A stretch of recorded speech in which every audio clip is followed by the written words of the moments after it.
vezes as pessoas têm um pouco de medo, um pouco de receio, né? E não traz essa mensagem para as pessoas. Porque hoje o pastor, ele está dividido em duas coisas.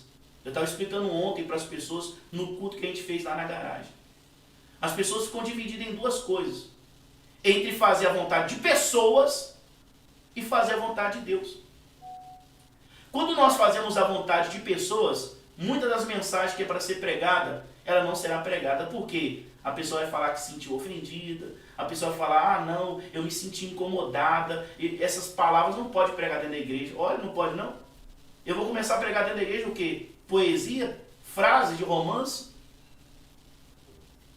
Porque se existe uma igreja, e a igreja foi constituída através da fé, que é a palavra, que é a pregação, eu vou pregar o que lá dentro? Daqui a pouco eu vou fazer como muitos estão até cantando música secular dentro da igreja. É o que vai acontecer. Ó. Daqui a pouco eu vou estar abrindo um livro lá de um autor do mundo, da terra. A história de não sei de quem, contos de fadas de não sei de quem mais. Porque se continuar do jeito que está aí, é o que vai acontecer daqui a uns anos. Infelizmente. Infelizmente. As pessoas hoje dentro da igreja gostam mais de cantar do que ouvir a palavra. Quer cantar? Vai cantar em casa. Tem gente que diz que gosta de cantar, mas dentro de casa não canta um louvor. Mas sabe por que na igreja gosta de louvar? Porque às vezes a pessoa não gosta de ouvir a palavra. Então quanto mais louvor, menos palavra. Quanto mais oração, menos palavra. Você consegue entender isso? Então preste atenção, gente. Novamente, pastor, você está falando mal de ministério? Não, a gente não está aqui para isso. A gente está aqui para pregar a palavra, gente. Só que a gente vai pregando aqui, a pessoa vai começando a tentar ligar as coisas, né? Juntar as coisas. Não, então ele está falando isso aqui. Gente, fixa na pregação. Foca na pregação. Ouve a voz. E seja guiada pela palavra de Deus. Seja guiado pelo Espírito Santo. Então você está vendo. A Bíblia diz assim, ó, Deus ele falando com nós, ele falando conosco. Ele diz assim, ó, eu te conheci, filho. No versículo 5 ele diz, eu te conheci no deserto. Quem é que quer estar perto do ser humano no deserto? Quem é que quer ficar perto de outra pessoa quando está tudo dando errado? Quem é que quer ficar perto de outro ser humano quando você está desempregado, endividado, com a vida cheia de problema, casamento destruído? Quem é que quer ficar perto de você? Quem quer? Fala para mim, quem? Ninguém, né? Ah, verdade. Ninguém quer ficar perto de você. Mas você sabe quem esteve perto de você quando você não teve nada? Quando você não tinha ninguém? Quando você precisava de um abraço, não tinha ninguém para te abraçar? Quando você precisava de uma palavra positiva e ninguém chegou para te dar? Sabe quem estava do seu lado? Deus. Ele estava lá. É por isso que ele diz, eu te conheci no deserto, em terra muito seca, muito seca. E nesse momento aqui ninguém vai querer ficar do seu lado. Mas ele ficou. Ele ficou. Ele acreditou em você.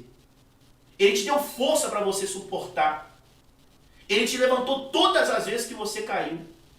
Toda vez que o ser humano dizia que você não ia conseguir, ele disse, eu sou contigo, não temas. Mas sabe o que a gente faz? Depois de Deus estar do nosso lado quando ninguém queria ficar? As pessoas estão entregando isso para Deus, o que diz no versículo 6, quando tinham pasto eles se fartaram. Aí Deus começa a mudar a nossa história, né? Porque no deserto ele encontrou, não tinha nada. Ele pegou uma casa toda destruída. Ele pegou uma vida toda destruída. Ele começou a colocar tudo em ordem. Aí a pessoa começa a prosperar, começa a vencer, começa a crescer. E aqueles que não acreditavam em você, por ver você crescer, aí começa a querer acreditar, né? Olha, vamos aproximar dele ali, né? Vamos aproximar dela ali, né? Porque olha, agora eu tô vendo que é uma pessoa de visão, é uma pessoa que pensa grande, é uma pessoa que sonha grande. Não, vamos ficar perto dela, vamos ficar perto dele. Porque Deus está mudando a sua vida. E quando Deus começa a mudar a sua vida, os olhos começam a fixar para você. Amigos que você nem tinha, que você nem sabia que existia, começa a se apresentar para você. Mas por que não se apresentou no deserto? Por que não se apresentou na terra seca? Por quê? Mas o ser humano, infelizmente, ele só enxerga aquilo que ele quer ver. Mas Deus disse, né? Quando tinha pastos, eles se fartaram. Aí começou a se fartar, fartura, prosperidade. E a Bíblia fala que uma vez que a pessoa ficou farta, que ela começou a experimentar, começou a crescer, crescendo começou a ter família, constituiu família, começou a realizar sonhos, porta se abriu, começou a conquistar, a comprar, começou a ter as coisas. A Bíblia fala que ele começou a se ensoberbecer. A Bíblia fala que o ser humano, quando ele começa a crescer demais, ele ensoberbece o coração. E quando o seu coração se ensoberbece, escuta, você esquece de Deus. Você se esquece de Deus. E tem muita gente se esquecendo de Deus. Mas não consegue se lembrar quando você estava no deserto. Não consegue se lembrar, a pessoa que está se esquecendo de Deus agora, ela não consegue se lembrar quem esteve com ela no deserto. Não consegue. O interessante de tudo isso, quando a pessoa está no deserto, ela não tem nenhum amigo. Mas quando ela começa a crescer, os amigos aparecem do nada.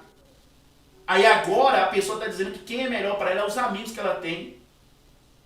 E agora Deus, ele nem é lembrado mais. A pessoa está dando mais valor nos amigos que apareceu depois do que no Deus Todo-Poderoso que esteve com você no deserto. E as pessoas estão querendo falar de dor. Não sabem o que Deus passa. A dor da rejeição deve ser uma das piores dores que existe. E Deus tem passado isso diariamente. Porque o ser humano tem rejeitado Ele. Ele esteve ao seu lado. Ele te fortaleceu, Ele te ajudou. E no momento que era para você estar junto com Ele, desfrutando, agradecendo, né? Dando testemunho que quando você não tinha nada, não tinha ninguém, mas Deus estava do seu lado, é o momento que você joga Deus de lado e começa a exaltar amigos que você nem tinha. Nem tinha.